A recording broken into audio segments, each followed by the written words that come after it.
ଯିବାକୁ ନାହିଁ ରାସ୍ତା।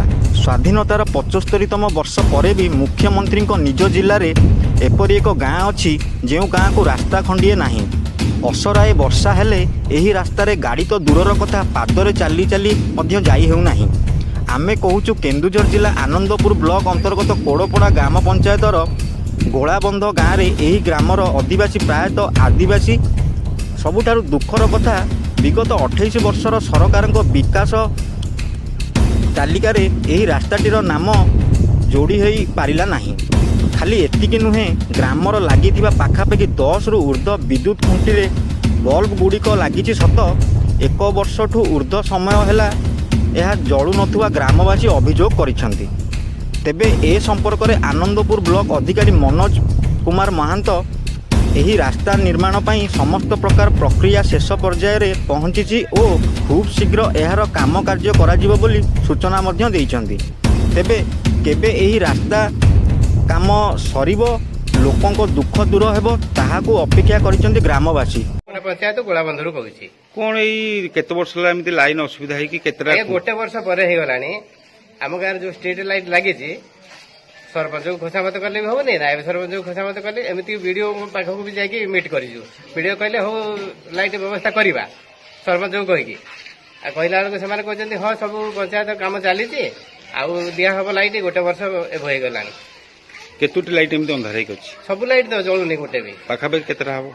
ପାଖାପାଖି ହବ ବୋଧେ 8-10ଟା କେତେ ହବ ନା? ହଁ। ଆଚ୍ଛା, କଣ ଦାବି ରହୁଛି ବର୍ତ୍ତମାନ ଆପଣଙ୍କର?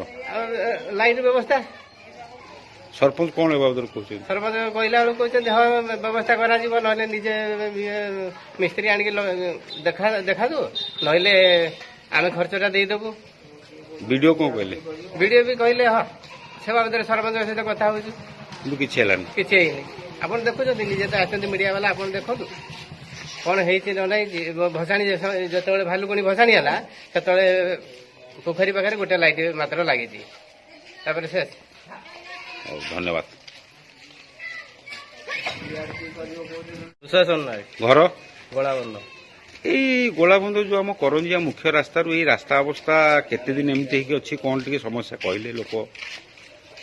ପ୍ରାୟ ଆଜକୁ ସାର୍ 50-60 ବର୍ଷ ହେଇଗଲାଣି ଏଇ ଗାଁର ରାସ୍ତା ଏମିତି ପଡ଼ି ରହିଛି। ୟାର କୌଣସି ଗୁରୁତ୍ୱ ଦେଉନାହାନ୍ତି। କଣ ଏ ବାବଦରେ ଲୋକମାନେ କାହାକୁ ଜଣେଇଛନ୍ତି, କଣ କେମିତି? ହଁ, ସମସ୍ତଙ୍କୁ ସାର୍ ଜଣା ହେଇଛି, ସମସ୍ତଙ୍କୁ ସାର୍ ଜଣା ହେଇଛି, କିନ୍ତୁ ସେମିତି ଆଖି ଦୃଶିଆ ପଦକ୍ଷେପ ଏଇ ରାସ୍ତା ଉପରେ କେହି କିଛି ନେଇନାହାନ୍ତି। କଣ ଦାବି ବର୍ତ୍ତମାନ ରହିବ ଗାଁ ଲୋକ ହିସାବରେ ଆପଣଙ୍କର?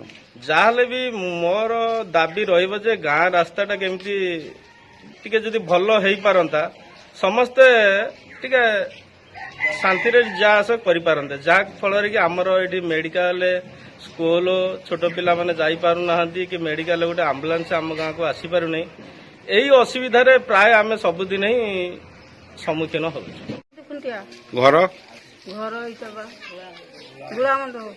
କଣ ଏଇ ଲାଇଟ୍ ସମସ୍ୟା ହେଇଛି ଟିକେ କହିଲେ ମାଉସୀ? ଏଇଟା ଅନ୍ଧାର ହେଇଛି, ସବୁବେଳେ ଆମେ ଅନ୍ଧାର ଚାଲୁଛୁ, ଟର୍ଚ୍ଚ ଖଣ୍ଡେ ଧଇଲେ ଚାଲୁଛୁ, ନହେଲେ ନାହିଁ। କେତେ ଦିନ ହେଲା ଏମିତି ହେଲାଣି? 1-2 ବର୍ଷ ହେଇଗଲାଣି। କାହାକୁ ଏ ବାବଦରେ ଜଣେଇଛନ୍ତି କଣ? ଜଣେଇଥିଲୁ ଯେ କହିଥିଲେ ଯେ ଦେଇଥିଲେ, ପୁଣି ଖରାପ ହେଇଗଲା। କଣ ଚାହୁଁଛନ୍ତି ବର୍ତ୍ତମାନ, ଆପଣଙ୍କର ଦାବି କଣ?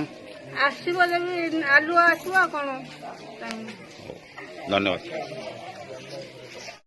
ଆପଣ ଯେଉଁ ଗୋଳାବନ୍ଧ କୋଟପଡ଼ାର ରାସ୍ତା ସମସ୍ୟା କଥା କହିଲେ, ପ୍ରଥମ ଫାଷ୍ଟ ରୋଡଟା ସେଟା ମୁଁ ଆଗରୁ ଅବଗତ ଥିଲି। ସୋ ସେଟା ଆମର ବିଜେପି ବିକଶିତ ଗାଁ ବିକଶିତ ଓଡ଼ିଶା ପ୍ରୋଗ୍ରାମରେ ଇନକ୍ଲୁଡ୍ କରାଯାଇଛି। ସେଠି ରୋଡ୍ ହେଇଯିବ, ବହୁତ ଶୀଘ୍ର ରୋଡ୍ ହେଇଯିବ।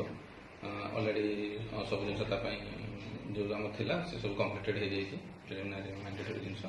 ସେଟା ରୋଡ୍ଟା ହେଇଯିବ। ଆଉ ଗୋଟେ ସେକେଣ୍ଡ ରହିଲା ଆପଣ ଯେଉଁଟା ଇଲେକ୍ଟ୍ରିସିଟି କଥା କହୁଛନ୍ତି, ଇଲେକ୍ଟ୍ରିସିଟିଟା ଜେନେରାଲି ଟିପିଏନ୍ଓଡିଏଙ୍କ ସହିତ ମୋତେ କଥା ହେବା ପାଇଁ ପଡ଼ିବ। ଟିପିଏନ୍ଓଡିଏଙ୍କ ସହିତ କଥା ହେଲା ପରେ ମୁଁ ତାଙ୍କୁ ମୋ ତରଫରୁ ବି ଆପ୍ରୋଚ୍ କରିବି, ସୋ ଦ୍ୟାଟ୍ ଇଲେକ୍ଟ୍ରିସିଟି କନେକ୍ସନ୍ ହେଇପାରିବ।